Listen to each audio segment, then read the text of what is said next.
আসসালামু আলাইকুম রহমতুল্লাহি ওবরকাতুহু। সম্মানিত দর্শক, আওয়ামী লীগের আলোচিত এবং সমালোচিত সংসদ সদস্য জনাব শামীম ওসমান, আওয়ামী লীগের যে সকল নেতৃবৃন্দ পালিয়েছেন দেশের বাইরে, তাদের মধ্যে যে কয়জন খুব স্মার্টলি একেবারে বাংলাদেশের শেষ সময়টি পর্যন্ত আওয়ামী লীগের জন্য সর্বোচ্চ চেষ্টা করেছেন আওয়ামী লীগের পক্ষে, তাদের মধ্যে শামীম ওসমান প্রধানতম। আমি এটিকে খুব নৃশংস বলি, কিন্তু আওয়ামী লীগের লোকজন মনে করে যে না, শামীম ওসমান তাদের ত্রাণকর্তা। আমরা তাকে ত্বকী হত্যার আসামি হিসেবে মনে করি। আর আওয়ামী লীগের সভানেত্রী শেখ হাসিনা বা সাধারণ সম্পাদক ওবায়দুল কাদের, তারা মনে করেন যে শামীম ওসমান বা তাদের মতো যারা আছেন তারাই হলেন আওয়ামী লীগের স্বর্ণ সন্তান। নেতা বা কর্মী যদি হতে হয় কাউকে, ঠিক শামীম ওসমানের মডেলই হতে হবে। এরকম লম্বা, এরকম বিশাল দেহি, দুই হাতে টাকা উপার্জন করবে, দুই হাতে টাকা খরচ করবে, এবং প্রতিপক্ষ যারা আছে তাদের মনে ত্রাস সৃষ্টি করবে, প্রয়োজনে গুলি চালাবে, অস্ত্র চালাবে, বোমাবাজি করবে, আরো অনেক কিছু। আর যখন দরকার হবে সবার আগে একটা লম্ফ দিয়ে নিরাপদ দূরত্বে চলে যাবে। তো এরকম প্রতুত পণ্যমতিত্ব সম্পন্ন সাহসের বাতিঘর জনাব শামীম ওসমানের মতো নেতা, এটা আমাদের দেশের প্রচলিত যে রাজনীতি, সেই রাজনীতির বলতে গেলে কিংবদন্তি রূপে পরিণত হয়ে গিয়েছে। রাজনীতিতে আসলে এমন লোকদেরকেই মানুষ চায়, অর্থাৎ বিরূপ সময় আপনি সরে থাকবেন, আপনার পশমটি কেউ স্পর্শ করতে পারবে না।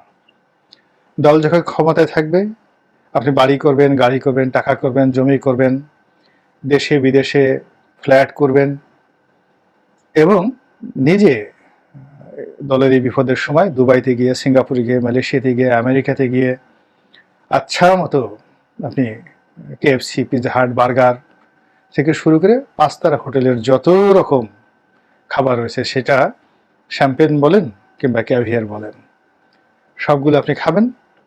আবার যখন সুসময় আসবে, সবার আগে প্লেনে করে এসে আপনার যে হারানো সাম্রাজ্য, সেটি মুহূর্তের মধ্যে আপনি দখল করে নেবেন। এই যে ধারা, এই ধারাটি আমরা অনেক দিন থেকে দেখতে পাচ্ছি, এরশাদ জমানা থেকে। আপনি দেখেন তো, এরশাদ জমানাতে যারা 2 হাতে অবৈধ টাকা উপার্জন করেছিল, তারা কিংবা তাদের ছেলের সন্তানরা একজনও খারাপ আছে কিনা?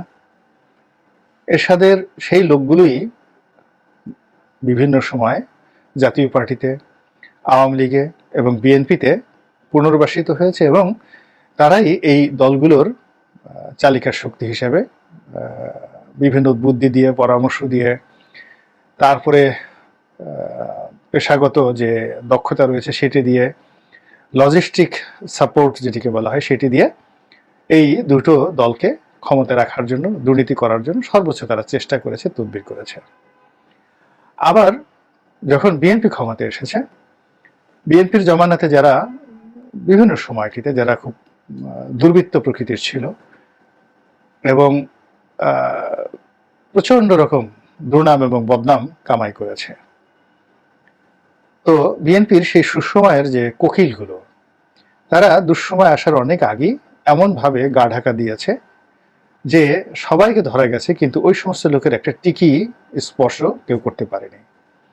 আবার পরবর্তীতে যখন সময় এসেছে, তারা কোত্থেকে যে টুস করে বা টুক করে ঢুকে পড়েছে, এটি বিএনপির যারা ত্যাগী নেতাকর্মী তারা কিন্তু টের পাননি। একইভাবে আওয়ামী লীগের ক্ষেত্রে প্রযোজ্য। আওয়ামী লীগের অনেক লোককে 1/11-এর সময় কাঁদতে দেখেছি,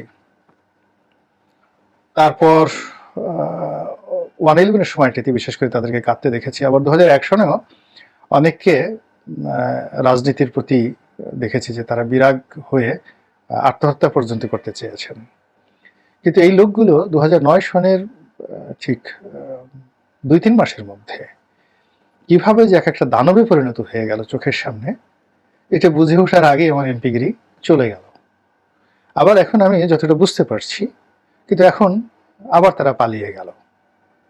এখন এই যে আবার তারা পালিয়ে গেল, এর মধ্যে আমি কার জন্য কি বলবো? পেপারে এসেছে, পত্রপত্রিকা এসেছে, সামাজিক মাধ্যমে এসেছে, শামীম ওসমান পালিয়ে গেছেন এবং তাকে দিল্লির যে নিজামুদ্দিন আউলিয়ার মাজার, সেই মাজারে দেখা গিয়েছে। আপনারা জানেন যে পাক ভারত উপমহাদেশে আধ্যাত্মিক সুফিবাদ, এই সুফিবাদের দুটো কেন্দ্র রয়েছে। দিল্লিতে রয়েছে নিজামুদ্দিন আউলিয়ার মাজার, আর সেই যাকে বলা হয় আর একজন যিনি রয়েছেন সেটি হল খাজা মঈনুদ্দিন চিশতি রহমতুল্লাহ আলাইহি, তো তার মাজার রয়েছে। তো এই দুটো মাজার হিন্দু মুসলমান থেকে শুরু করে সব ধর্ম বর্ণের লোক যায়। মুসলমানরা মসজিদে নামাজ পড়ছে, হিন্দুরা ঢোল বাজাচ্ছে, সুফিরা গান গাচ্ছে, কেউ আবার একটু গাঁজাও টান দিচ্ছে। এটি নিয়ে সেখানে কখনো কোনো সমস্যা হয় না। কেউ হারমোনিয়াম বাজায় গান গাচ্ছে, যে যার মতো করে সেখানে সেই সুফিবাদকে উদযাপন করছে। তো খাজা মঈনুদ্দিন চিশতি রহমতুল্লাহ আলাইহির যে মাজার, তার তুলনায় নিজামুদ্দিন আউলিয়ার যে মাজার, এটার রাজনৈতিক গুরুত্ব অনেক অনেক বেশি। এটি দিল্লির কেন্দ্রে অবস্থিত, যেই জায়গাটির ঐতিহাসিক নাম মেহেরুলি, এবং সুলতান সেই কুতুবুদ্দিন আইবেকের জমানা থেকে, একেবারে প্রথম কুতুবুদ্দিন আইবেক, তারপরে সুলতান ইলতুৎমিশ, এরপরে যখন সুলতান গিয়াসুদ্দিন বলবন আসলো, এই সময় থেকে বহুদিন পর্যন্ত, একেবারে মোহাম্মদ বিন তুগলকের জমানা পর্যন্ত এই যে নিজামুদ্দিন আউলিয়ার যে প্রভাব ভারতীয়, সর্বভারতীয় রাজনীতিতে রীতিমতো কিংবদন্তি।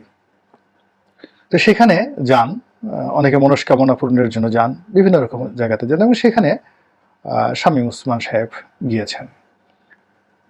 এবং শামীম ওসমানকে নিয়ে আমরা সেই যে পরস্পর বিরোধী কথাগুলো শুনি, তিনি 70 রাকাত নামাজ পড়েন, তাহাজ্জুদ নামাজ পড়েন, তিনি শেখ হাসিনাকে আল্লাহর ওলি বলেছেন, এবং শেখ হাসিনা যে আল্লাহর ওলি এটা আবার তিনি টের পাচ্ছেন, তিনি ওলি না হলে সেটি টের পান না। তিনি হজ করতে যান, উমরা করতে যান, তার সঙ্গে সঙ্গে আবার সেই খুব অত্যাধুনিক স্নাইপার রাইফেল নিয়ে তিনি সরাসরি গুলি করেন সেই ছাত্র জনতার উপরে। এই যে 5 তারিখের যে অভ্যুত্থান, গণ অভ্যুত্থান, এখানে শেখ হাসিনার যে পতন, সেই পতনের আগে তার একটি ছবি, ভিডিও ফুটেজ রীতিমতো ভাইরাল হয়ে পড়েছে। সেখানে দেখা গিয়েছে যে তিনি এবং তার লোকজন খুব অত্যাধুনিক অস্ত্র সহ বেঘরে গুলি চালাচ্ছেন, পাগলের মতো তিনি গুলি চালাচ্ছেন। এবং যেটি জানাজানি হচ্ছে সেটি হলো নারায়ণগঞ্জে একটা খুব বিখ্যাত ক্লাব আছে, রাইফেলস ক্লাব। তো খুবই ঐতিহ্যবাহী পুরনো ক্লাব। ঢাকাতে যে শুটিং ক্লাব আছে, এটার চেয়ে তো এই ওখানকার যে রাইফেলস ক্লাব, এটি অনেক পুরনো। এমনকি নারায়ণগঞ্জ ক্লাবের যে ঐতিহ্য, সেটিও ঢাকা ক্লাবের চেয়ে কোনো অংশে কম নয়। এই দুটো ক্লাব, রাইফেলস ক্লাব এবং নারায়ণগঞ্জ ক্লাব, এই দুটো ক্লাবই এই গত 15 বছর ধরে ওসমান পরিবার নিয়ন্ত্রণ করছে। এরকম ছাত্র জনতার এই যে বিপ্লব, এই বিপ্লবকে রুখে দেওয়ার জন্য এখানে যখন পুলিশ সরাসরি গুলি চালাচ্ছিল, সেই পুলিশের সঙ্গে শামীম ওসমানের যে বাহিনী, তিনি নিজে দাঁড়িয়ে থেকে এই গুলিগুলো করেছিলেন। অত বড় একটা লম্বা শরীর, তার হাতে আবার বের হওয়া আকৃতির বিশাল রাইফেল, এটা কি AK-47 নাকি অন্য কোনো স্নাইপার, এটি আমরা বলতে পারবো না, যারা অস্ত্র বিশেষজ্ঞ তারা বলতে পারবে। এবং তিনি যেভাবে ঘ্যাটঘ্যাট করে গুলি করছিলেন, তাতে মনে হচ্ছিল যে তিনি খুবই সিদ্ধহস্ত। গুলি করা তার জন্য ডাল ভাতের বিষয়। একেবারে মিলিটারি যেভাবে গুলি করে, ঠিক ওই দক্ষতা নিয়ে তিনি সেই গুলি করছিলেন। কিন্তু তার সেই গুলির ফলাফল ভালো হয়নি, তাকে পালাতে হয়েছে এবং তিনি পালিয়ে গিয়েছেন। এবং তার এই পালানো নিয়ে যথেষ্ট আলাপ হচ্ছে, আলোচনা হচ্ছে। তিনি কিভাবে গেলেন, কোন সীমান্ত দিয়ে গেলেন, এবং এটার গোপন রহস্য কি। এই ব্যাপারে আমি আমার যে ব্যক্তিগত একটা অভিজ্ঞতা, সেই অভিজ্ঞতা শেয়ার করে আজকের ভিডিওর কন্টেন্টটি শেষ করব। সেই অভিজ্ঞতাটা হলো যে উনার সঙ্গে আমার প্রথম দেখা হয় সংসদ ভবনে, সম্ভবত 2011 সনে বা 12 সনে। নারায়ণগঞ্জের যে সংসদ সদস্য ছিল নজরুল ইসলাম বাবু, তার ছেলে হলো, একেবারে ছেলে, একমাত্র ছেলে হলো। ওর 6-7 দিন পরে সংসদ ভবনে একটা অনুষ্ঠান করা হলো, এবং সেই অনুষ্ঠানে আমি মোনাজাত পরিচালনা করলাম, যেহেতু বাবু আমার পরিচিত, পাশে বসতো বন্ধু মানুষ। তো তো তার সেই অনুষ্ঠানে সেদিন শামীম ওসমানের সঙ্গে প্রথম পরিচয় হলো, এবং আমার মোনাজাত দেখে তিনি আমাকে জড়িয়ে ধরলেন এবং বললেন যে, রনি ভাই, এরকম মোনাজাত আর কখনো শুনিনি, উইকেট থাকবে। তখন আমাকে নিয়ে খুব বিতর্ক হচ্ছিল পত্রপত্রিকাতে। তো বলে যে উইকেট পড়বে না, উইকেট থাকবে। সেই তার সঙ্গে পরিচয় হলো। এরপর উনি মাঝে মধ্যে আমাকে টেলিফোন করতেন। তো 2013 সালে যখন আন্দোলন খুব তুঙ্গে এবং আওয়ামী লীগের ক্ষমতা হারানোর ভয় পেয়ে বসলো, তখন উনি আমাকে কয়েকবার টেলিফোন করে বললেন যে, রনি ভাই, আপনার সাথে তো বিভিন্ন লোকের যোগাযোগ আছে, অনেক খোঁজ খবর আপনি রাখেন, বিভিন্ন সূত্র থেকে আমাকে একটু গ্রিন সিগন্যাল দিয়েন। আমি কলকাতাতে আমার বাড়ি আছে, ভারতে, কলকাতা না, ঠিক বলে যে ইন্ডিয়াতে আমার বাড়ি আছে, আমি ওখানে 1 মিনিটের মধ্যে চলে যেতে পারবো, ইচ্ছা করলে আপনিও গিয়ে সেখানে থাকতে পারবেন। আমি বললাম যে, আপনাকে জানাবো যদি আমার ওই ধরনের কোনো খবর থাকে, কিন্তু ইনশাল্লাহ আমাকে পালাতে হবে না, আপনাকে জানাবো। যাই হোক, 2014 পরে তো তিনি এমপি হয়ে গেলেন। 2014-তে হলো না 18-তে হলো আমি বলতে পারবো না, হ্যাঁ 2014-তেই বোধহয় এমপি হলেন, আর আমি তো নমিনেশন পেপারই কিনলাম না। তো এরপর থেকে তার সঙ্গে আমার মাঝে মধ্যে দেখা হতো বিভিন্ন টক শোতে।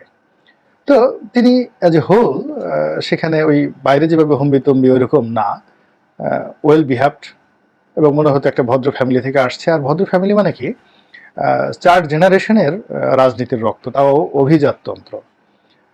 তার বাবা এবং তার দাদা, সেই দাদার জমানা থেকে। এমনকি যে তিনি যে বিয়ে করেছেন সেটাও খুব অভিজাত পরিবারে। অভিজাত পরিবার অর্থাৎ পাক ভারত উপমহাদেশের যে কটা মুসলিম পরিবার রয়েছে সেই পরিবারে তিনি বিয়ে করেছেন। অর্থাৎ এই যে আমরা বদরুদ্দিন ওমর সাহেবকে বলি, আবুল হাসিম সাহেবের, বদরুদ্দিন ওমর সাহেবের হলো বাবা হলো আবুল হাসিম। তিনি অবিভক্ত বাংলার মুসলিম লীগের সভাপতি ছিলেন, বঙ্গবন্ধুরও নেতা ছিলেন তিনি। তো সেই আবুল হাসিমের ভাগ্নি হলো শামীম ওসমান সাহেবের ওয়াইফ, স্ত্রী। তো কাজেই আপনি তাকে যতই বাইরে থেকে হম্বিতম্বি খেলা হবে ইত্যাদি দেখেন না কেন, কিন্তু যারা একান্তে মিশেছেন, he is quite absolutely friendly, maybe dangerous, কিন্তু প্রতিপক্ষের জন্য। তো সেই মানুষটি যে পালিয়ে গেছেন এই সময়টাতে, এর কারণটা হলো পালানোর রাস্তাটা তার কাছে সবসময় খোলা ছিল, এবং তিনি সবসময় পরিকল্পনা করে চলেছেন, হিসাব করে চলেছেন। তিনি তার দলীয় কর্তৃত্ব বজায় রাখার জন্য, এমপিগিরি করার জন্য যা যা দরকার নেতিবাচক সবই করেছেন। তার সঙ্গে সঙ্গে তিনি এটাও জানতেন যে তাকে পালাতে হবে। ফলে অন্য সবাই পালাতে গিয়ে ধরা পড়লেও শামীম ওসমান বা তার মতো যারা লোকজন অনেক আগের থেকেই তারা হিসাব করে রেখেছিলেন, তারা কিন্তু নির্বিবাদে এবং নিশ্চিন্তে পালিয়ে গেছেন। এবং আল্লাহ না করুক কোনদিন যদি আবার তাদের ফিরে আসার কোনো পর্ব শুরু হয়, দেখবেন যে সবার আগে কিভাবে ফিরে এসে আবার একটা হুঙ্কার ছাড়বে, খেলা হবে। আল্লাহ আমাদের সবাইকে হেদায়েত দান করুন এবং হেফাজত করুন। আসসালামু আলাইকুম ওয়া রাহমাতুল্লাহি ওয়া বারাকাতুহু।